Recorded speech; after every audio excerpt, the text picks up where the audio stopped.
Bonjour Monsieur le Président, bonjour Madame la Vice-Présidente. Merci d'appliquer le règlement intérieur et de me laisser la parole. Puisque vous nous présentez cet après-midi les décisions modificatives au budget, je souhaiterais me faire le porte-parole de la filière aquacole qui s'inquiète à juste titre de l'épuisement de l'enveloppe du programme européen FEAMPA consacré au soutien des projets structurants des entreprises aquacoles actuellement fermées car l'ensemble des fonds a été déjà consommé. Les professionnels sont inquiets, car c'est sur cette enveloppe qu'ils peuvent solliciter un soutien pour l'aide à l'installation, mais aussi pour l'aide à l'achat de matériel nécessaire à leur exploitation. Vous le rappelez dans la décision modificative, ce programme couvre la période 2021-2027 pour un budget total de 66,3 millions confié à la région pour le développement harmonieux et vertueux de la filière.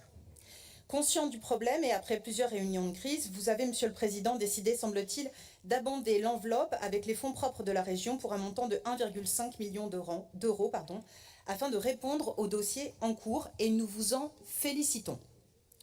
Qu'en sera-t-il cependant en 2024, en 2025, en 2026 et en 2027 lorsque de nouveaux dossiers vont arriver sur la table ?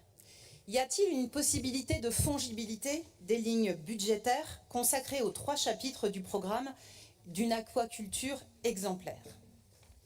La filière aquacole structurante dans plusieurs départements, comme en Charente-Maritime, peut-elle vivre et se développer sans pouvoir compter sur ce soutien de l'Europe?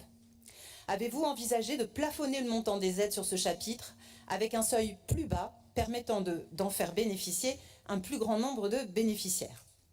Si nous espérons du fond du cœur que la pénurie sur cette enveloppe dissuadera Pure Salmon de s'installer sur la pointe du Verdon, nous souhaitons que les artisans de la mer, mytiliculteurs, ostréiculteurs, pisciculteurs et sauniers, qui ont foncièrement besoin de ces aides pour s'installer et se développer, ne soient pas les victimes d'une consommation massive des plus grosses structures. Merci, Monsieur le Président, de faire le nécessaire, notamment auprès de la Direction générale des affaires maritimes, de la pêche et de l'aquaculture, pour redonner de la visibilité à l'avenir de la filière.